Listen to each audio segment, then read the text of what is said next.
Buenas tardes, amigos. Hace un par de días veía en la tele, estaba haciendo 50 preguntas sobre cultura y eso, me puse a hacerlo y había una pregunta que decía, la respuesta es A, B o C, y la pregunta decía, ¿cuál es la ciudad del pecado? A, Nueva York.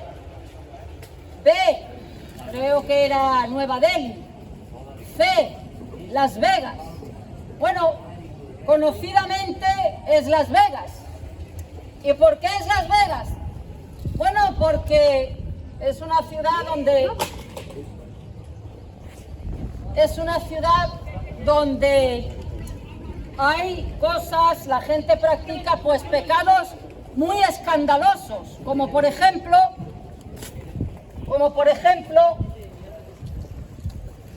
llama mucho la atención a la gente, los ojos les hace así, como adulterio, fornicación, el homicidio, el hurto, la borrachera, el ser una persona blasfema,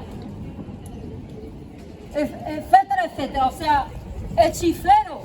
Son pecados que la gente cuando los practica, automáticamente todo el mundo hace, uy, fíjate, esta persona es esto. Como ese de ahí, por ejemplo. Ese es un estafador, fíjate lo que ha hecho. O ese es un violador. La gente, digamos, dice, uy, qué barbaridad de persona. Bueno, pero hay luego, en segundo lugar,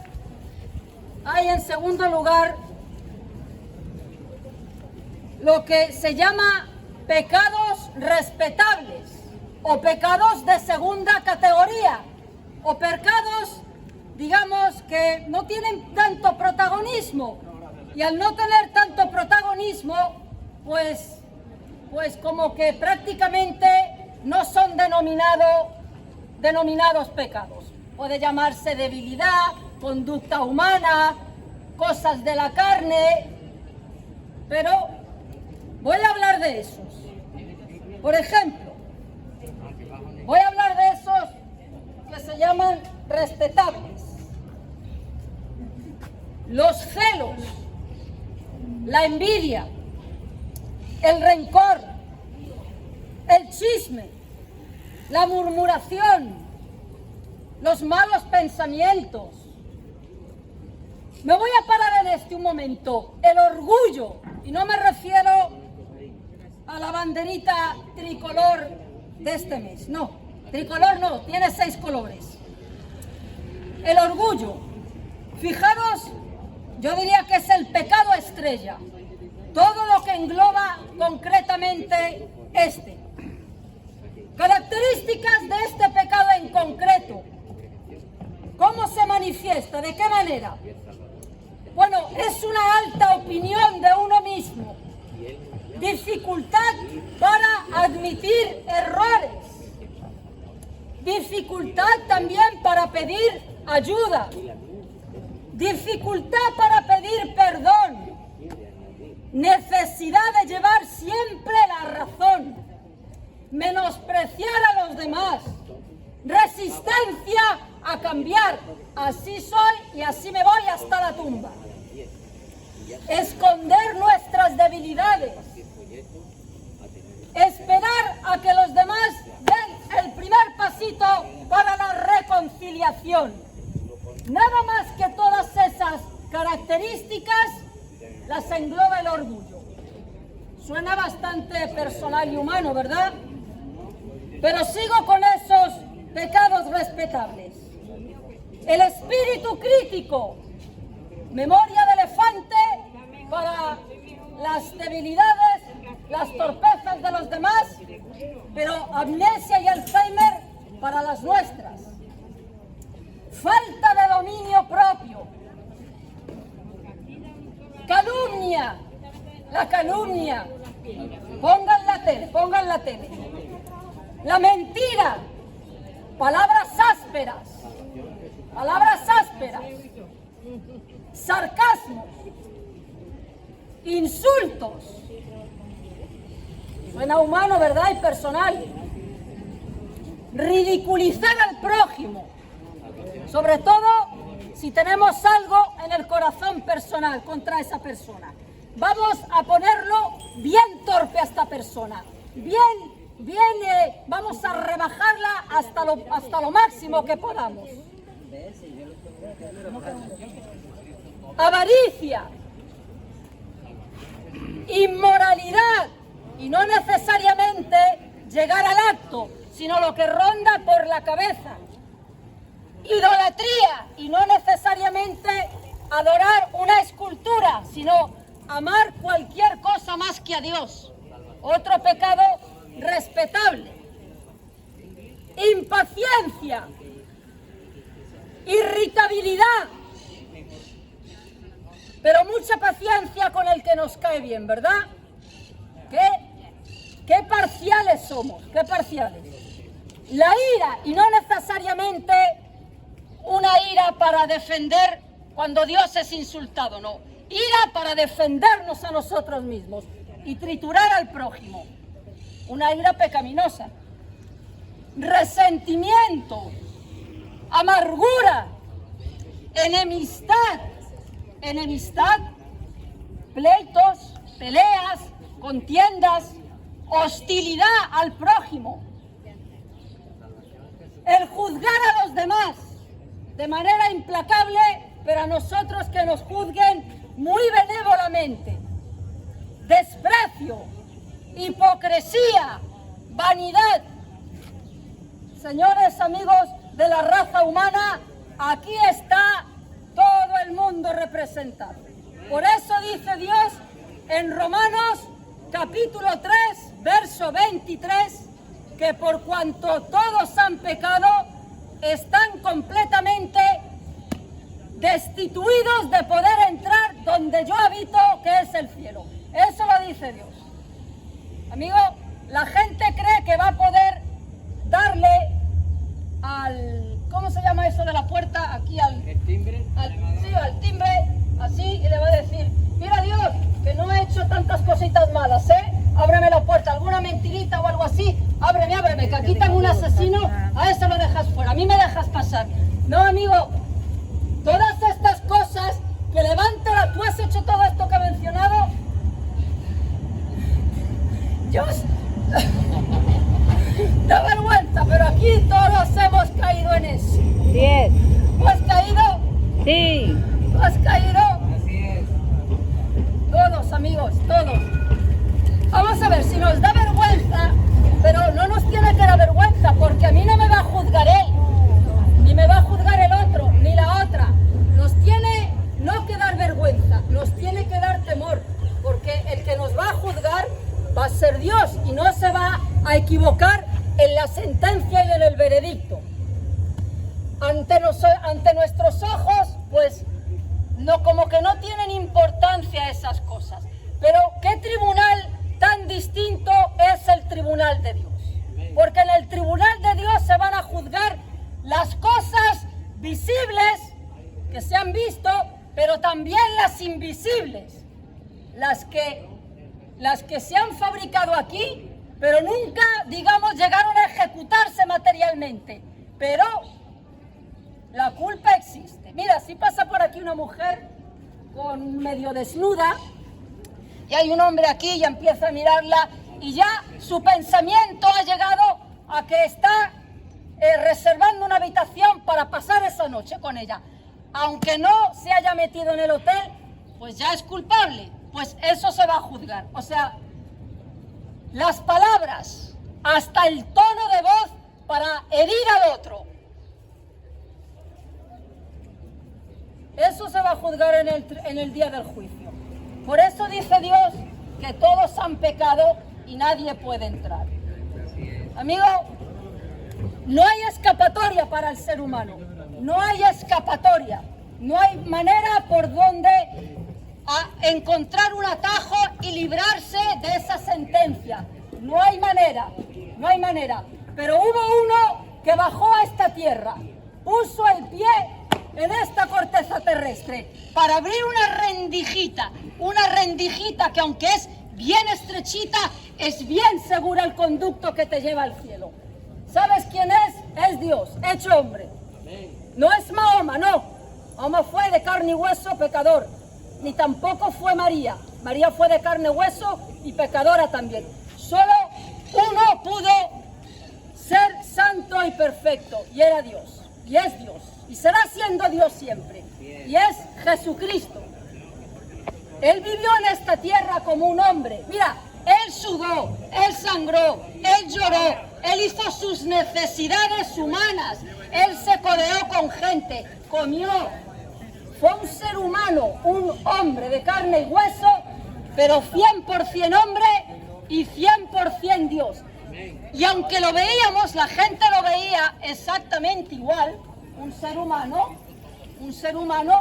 pero algo distinto tenía, que nunca pecó.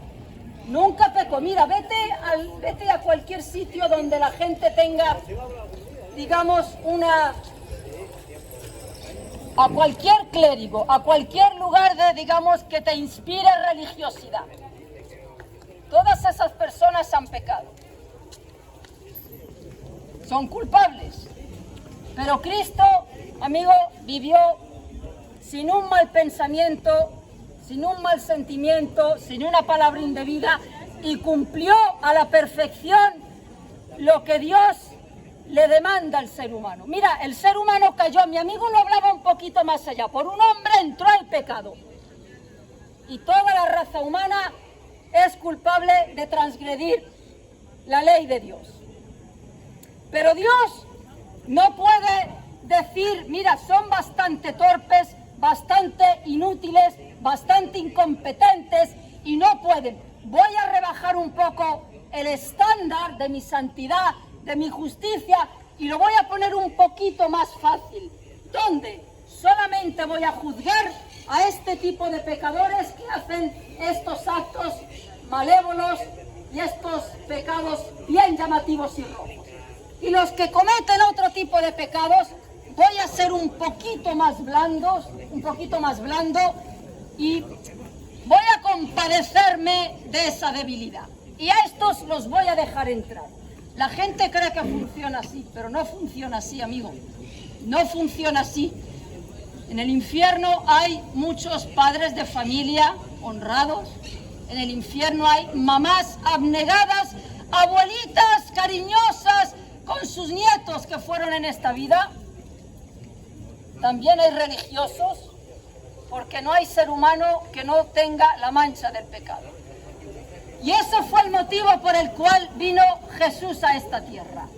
Por esa palabra, pecado. Pecado significa no puede entrar el ser humano en el cielo. Eso es lo que significa. Por eso cuando la gente dice, bueno, yo creo que no he sido tan malo, pero tampoco he sido bueno.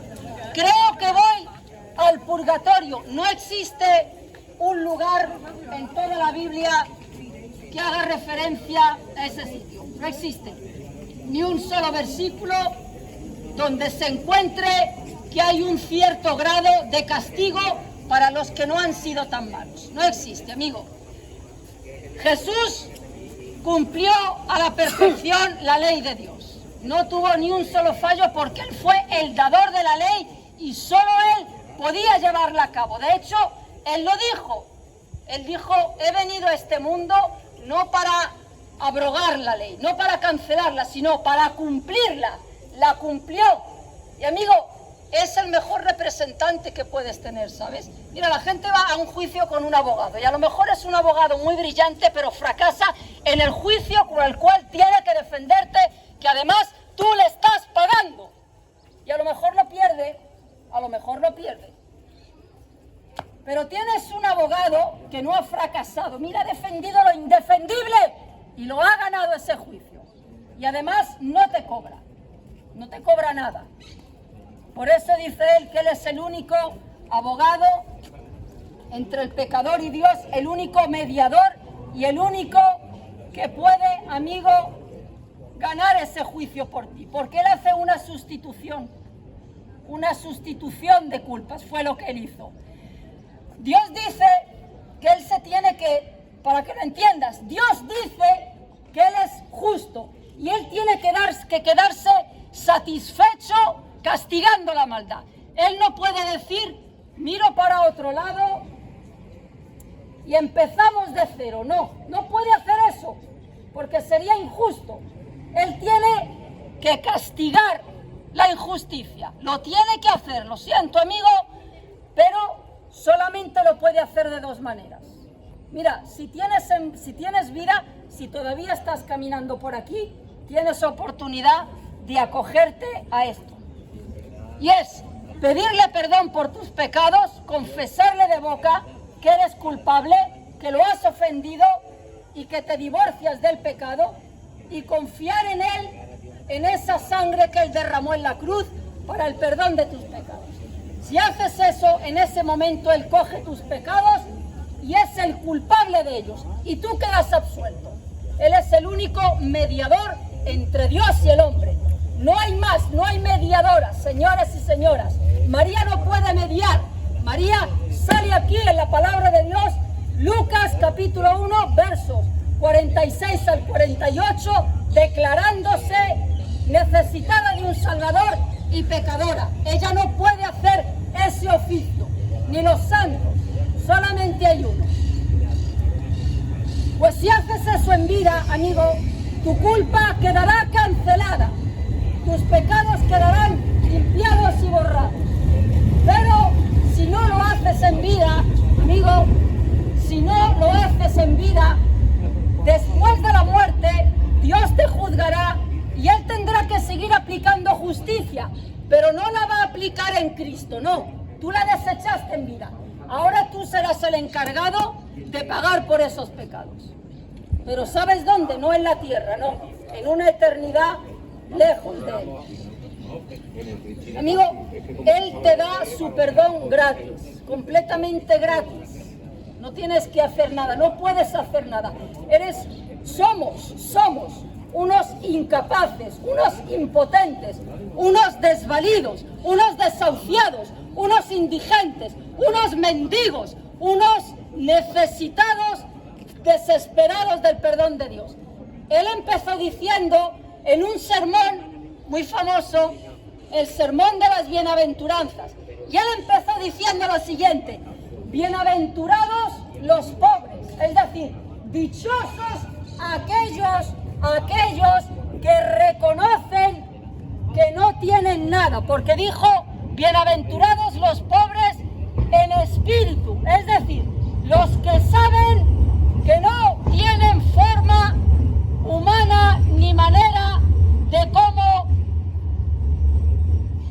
ganarse el favor de Dios y el perdón de Dios. Porque, amigo, déjame decirte algo, mira, sueña con esta frase hoy. Cuando acuestas la oreja en la almohada, que se te clave esto en el corazón y en la mente: Dios, no soy digno de que Dios me perdone, no merezco el perdón de Dios, pero Dios es bueno y lo da al corazón que le pide perdón y se arrepiente. Deseo de corazón que así sea, amigo. Dios le da, mira, la sangre de Jesús limpia absolutamente todo. No importa si son, voy a hacer un paréntesis, se me ha venido a la mente. La Iglesia Católica Romana dice que hay pecados mortales y pecados veniales.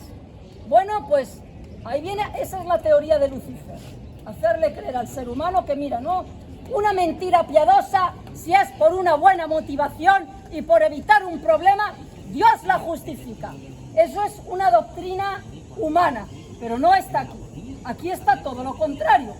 Aquí está que dice que los mentirosos no pueden entrar en el cielo. De hecho, Dios fulminó a 2 personas, les quitó la vida a 2 personas, Ananías y Zafira, por mentir, por una mentirita blanca, piadosa, bueno, una mentirita que no tiene tanta importancia. Dios les quitó la vida, los mató por mentirosos. Fijaros lo que es el pecado ante Dios. Pues, amigo, Él resucitó al 3er día y Él, te puedo asegurar por el bien de tu alma, que no le va a pasar la mano a ninguno de estos pecados que he leído. No son respetables, ni son de segunda categoría, ni son menos graves. ¿Sabes que Lucifer fue expulsado del cielo? Él era un querubín hermoso, precioso, bueno, pero Dios lo expulsó con un tercio de ángeles. ¿Sabes por qué? ¿Le robó a Dios? Pregunto. ¿Mató a otro ángel? Pregunto, ¿qué hizo Lucifer? ¿Qué hizo? ¿Abusó de otro ángel? ¿Qué hizo Lucifer? Tuvo esto, un pecado respetable, para los que dicen así. Orgullo, quiso ser como Dios. ¿Y qué hizo Dios? Bueno, en ese momento lo expulsa del cielo con el tercio que le siguió a él y crea el infierno. Y la gente dice, oye, qué extremo. Bueno, no amigos, que nuestros parámetros humanos, esos son humanos, que vienen de un corazón podrido, malvado, inclinado siempre a la autojustificación y a señalar al otro como culpable del pecado que yo he cometido. Mira, yo soy culpable, pero soy culpable por tal motivo. No existe ese tal motivo. Pues fíjate si es importante esos pecados que la gente no le da importancia. Amigo, si piensas que no tienes de qué arrepentirte, tienes mucho ya de qué arrepentirte. Porque todo esto que he leído, no te conozco, pero tienes un corazón humano, ¿verdad? Yo también lo tengo. Aquí no hay alienígenas. Aquí hay seres humanos y todos tenemos el mismo corazón. Quizá caigas en unos más que otros, pero da igual si caes. Creo que he puesto 30, a ver, 3, 4, 5, 6, 7, 8, 9, 10, 11, 12, 13, 14, 15, 6, 7, 18, 19, 20, 23, 26, 27, 28, 29. He puesto 30, de esos que no se ven mucho, pero imagínate todos los que se ven visiblemente. Pues si caes en uno, amigo, eres tan culpable como si caes en otro. Pero qué bueno es Dios. Sí, Dios es bueno. Dios no es un bárbaro cruel. La gente dice, qué cruel Dios. ¿Cómo voy a creer en Dios que envía a sus criaturas a un sitio de sufrimiento eterno? A mí no me gusta ese Dios. Bueno, yo entiendo que no te guste, pero ese es el que hay. Es como cuando vas a un restaurante y dices, mira, no me gusta la carta. Y el camarero te dice, bueno, pero lo siento, esta es la carta que hay. Esta es la carta que hay. Pues, amigo, pero Dios es muy bueno, Dios es muy amoroso, muy compasivo y Él quiere que el pecador se reconcilie con Él. De hecho, Él lo dice siempre, venid a mí, si tus pecados son negros o rojos como la grana, yo los voy a limpiar y ¿sabes lo que voy a hacer? Cosa que el humano no hace, que tu mujer no lo hace, ni tu amigo, yo los voy a coger y los voy a echar en el fondo del mar. Y aunque vivas 100 años, jamás te los volveré a echar en cara. Eso no lo hace un humano, eso lo hace Dios. ¿Y no te quieres acoger a ese perdón? Él es bueno, Dios es bueno, Dios no es malo, Dios no es bárbaro. Dios es muy bueno y muy compasivo. Amigo, y Él te ha dejado un libro precioso, maravilloso, que es la carta de amor que Él ha escrito para ti. La ha escrito para ti personalmente. En la Biblia habla de ti, amigo, pero también te golpea, ¿sabes? Te va a golpear, claro. Deseo de corazón que puedas meditar en todo esto. Cuando te acuestes por la noche, medita en lo que pasa por tu cabeza y ya verás que no eres tan bueno. Medita por lo que pasa por tu corazón y ya verás que no eres tan buena. De algo hay que pedir perdón, ¿no? Hay que pedir perdón de algo. Y te aseguro, Jesús dice que al corazón arrepentido y humillado no lo va a despreciar. Aleluya. Mi amiga lo dice siempre, Dios no desprecia a las personas. Dios recibe a todo el mundo. Somos nosotros los que hacemos grupitos. Somos nosotros los que somos parciales. Pero Dios no. Dios perdona a todo el mundo y Él es muy misericordioso y bondadoso. Él murió por pecadores, no por todos, amigos, no ha muerto por todos, ha muerto solo por aquellos que acuden a Él con un corazón arrepentido y humillado. Deseo de corazón que así sea, amigo, porque es la oportunidad, es lo más importante que tienes que hacer en esta vida. Por encima de tu vida, por encima de tu salud, por encima de tu familia. ¿Sabes lo que dijo Jesús? Fijaros lo que dijo Jesús. Jesús dijo: el que ama a padre, a madre, a hijo, a hija, a mujer, a marido, a amigo, más que a mí, no es digno de mí. No es digno de mí. El que no aborrece a su madre, su padre, su hijo, su hija, su nieto, no es digno de mí. ¿Significa que hay que odiar a la familia? No. Significa que nada puede estar por encima de Dios. Por lo tanto, por eso cuando he leído el pecado de idolatría, hay mucha gente que no se arrodilla ante una imagen, pero en el trono del corazón no está Dios. Está el nieto, está el hijo, está la mujer. Por lo tanto, eso también es pecado. Amigo, qué cosa tan grande que los pecadores puedan entrar gratis en el cielo, ¿eh? Qué buena noticia. Por eso el Evangelio es una buena noticia, porque es un regalo indescriptible, impagable, inmerecido, imposible de alcanzar por mérito, obra, esfuerzo o rito humano que quieras. Y está a tu disposición. Acógete a Dios, acógete a Cristo, que Él resucitó al tercer día, por eso es el único que puede limpiar tu alma de culpa, de ese saco de pecado, y el único que te puede llevar al cielo. Pues amigo, medita en esto, porque el único que es omnipresente, todopoderoso y que puede perdonar a pecadores es Jesús. Lo deseo de corazón que sea así y que puedas pasar una eternidad con Él en el cielo. Muchas gracias.